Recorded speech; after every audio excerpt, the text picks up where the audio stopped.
இதெல்லாம் ஆன்மா இல்லைன்னு மறுக்கிறார். இதெல்லாம் ஆன்மா இல்லை என்று மறுக்கிறார். சிவஞான போதத்தில் விரிவாக பார்ப்போம். தூள தேகம் ஆன்மா இல்லை, சூக்கும தேகம் ஆன்மா இல்லை, ஐம்பொறிகள் ஆன்மா இல்லை என்று மறுத்து கொண்டே வந்து எது ஆன்மா என்று நிறுவுகிறார். இப்போ அந்த வகையில் உடம்புக்குள்ளே உயிர் எப்படி இருக்கிறது? அத்துவிதமாய் கலந்திருக்கிறது.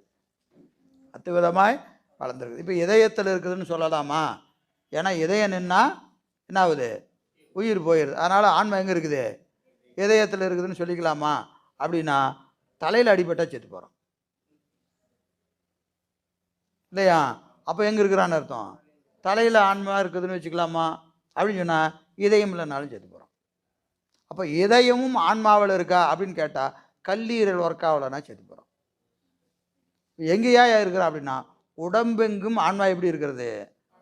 அது உடம்புக்குள்ள வியாபகம் அத்துவிதமாய் கலந்து இருக்கிறது. ஆன்மா உடம்புக்குள்ள அத்துவிதமாய் கலந்து இருக்கிறது என்பதை சைவ சித்தாந்தத்தில் விரிவாக சொல்கிறோம். இந்த இடத்துல அதை விரிக்க வேண்டாம், மிகப்பெரிய செய்தி. நம்ம 4ஆம் நூற்பால பார்க்கலாம்.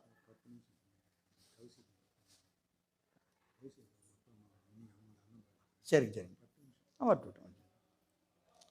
எனவே அது ஒன்றுமல்ல இரண்டும் அல்ல. இப்போ அத்துவிதம் என்பது நம்ம உண்மை விளக்கத்தில் பார்த்தோம் இல்லைங்களா?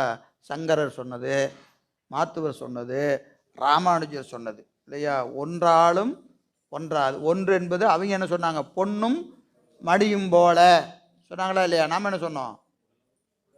உடலும் உயிரும் போல. வேறு சொல்லும் அவங்க என்ன சொன்னாங்க? இரவும் பகலும் போல. நாம் எப்படி சொன்னோம்?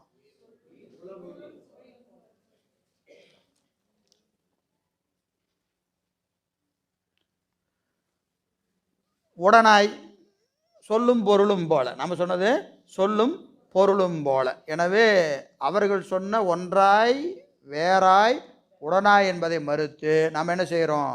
உடலும் உயிரும் போல, கண்ணும் சூரிய ஒளியும் போல, அடுத்தது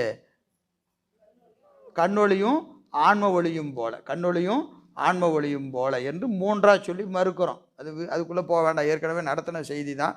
அதுக்குள்ளே போனால் ரொம்ப நேரமாகும். எனவே அத்துவிதம் என்பது ஒன்றாய் வேறாய் உடனாய் மூணு சேர்ந்தது தான் அத்துவிதம். மூணு சேர்ந்தது தான் அத்துவிதம். எனவே ஒன்றாலும் ஒன்றாது, இரண்டாலும் ஓசை எழாது, என்றாலும் ஒன்றுமன்று இரண்டுமன்று, ஒன்றன்று இரண்டும் இல் என்று இங்கே அத்துவித இலக்கணத்தை சொல்லுகிறார். சரி, அடுத்த பாடல். உற்றாரும் பெற்றாரும் ஓவாது உரையொழிய